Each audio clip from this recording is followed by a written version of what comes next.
ఇప్పటికే 10,000 అకౌంట్స్ని సెట్ చేశాం.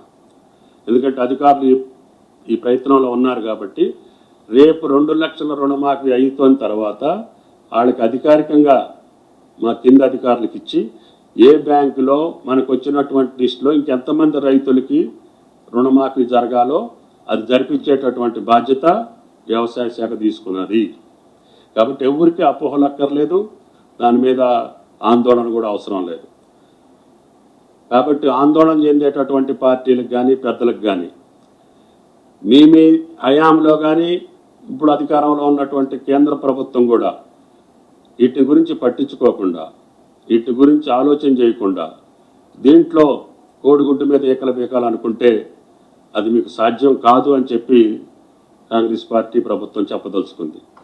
కాబట్టి మాకు ఉన్నటువంటి సమయాన్ని తప్పకుండా సద్వినియోగం చేసుకొని మాకు వచ్చినటువంటి బ్యాంకు ఖాతాలందరికీ ఏ ఎర్రర్ ఉన్నా, అది టెక్నికల్ మిస్టేక్ ఏ రూపంలో ఉన్నా అది సెట్ చేసుకునేటటువంటి బాధ్యత మా వ్యవసాయ శాఖ తీసుకొని అందరికీ రుణమాఫీ చేసేటటువంటి బాధ్యతను మేము తీసుకున్నాం. కాబట్టి రైతాంగం ఒకరోజు ఆలస్యం అవ్వచ్చు, మీరు చేసిన తప్పిదం వల్ల కావచ్చు, లేదు బ్యాంక్ అకౌంట్లో వచ్చిన తప్పిదం వల్ల కావచ్చు, లేకపోతే సాంకేతిక పరమైనటువంటి ఆధార్ నెంబర్లో వచ్చినటువంటి తేడాలు కావచ్చు, వీటన్నిటినీ కూడా సరిచేసి అందరి ఖాతాల్లోకి ఈ యొక్క రుణమాఫీని సంపూర్ణంగా పూర్తి చేస్తామని చెప్పి విజ్ఞప్తి చేస్తున్నాం.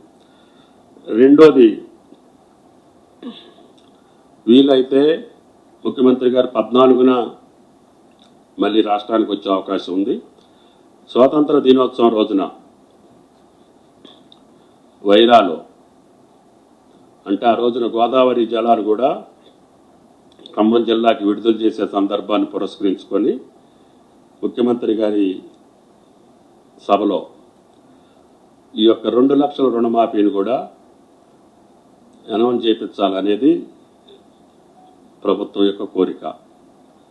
కాబట్టి 3వ విడత 2 లక్షల లోపు ఉన్నటువంటి రుణాలన్నీ కూడా స్వాతంత్ర దినోత్సవం రోజునే గౌరవ ముఖ్యమంత్రి గారితో అనౌన్స్ చేయించాలనేది వ్యవసాయ శాఖ యొక్క ఆలోచన. దానికి తప్పకుండా ప్రయత్నాలు జరుగుతున్నాయి. దాన్ని ఆ రోజున సఫలీకృతం చేయాలనేది మా కోరిక. మిగతా అన్నీ కూడా నేను చెప్పినటువంటి ఎర్రర్స్ అన్నిటినీ సెట్ చేసి తప్పకుండా ఈ కార్యక్రమాన్ని పూర్తి చేస్తామని చెప్పి విజ్ఞప్తి చేస్తున్నా. కొంతమంది ఆధారు లేకపోతే రాని వాళ్ళందరినీ మాకు వాట్సాప్ చేయమని చెప్పి ప్రకటనలు ఇస్తున్నారు. అసలు మీ టైంలో కానటువంటి అప్పు ఏదన్నా ఉంటే వాళ్ళని వాట్సాప్లో మీరు తీసుకొని ఆ అప్పులు తీర్చండి ముందు.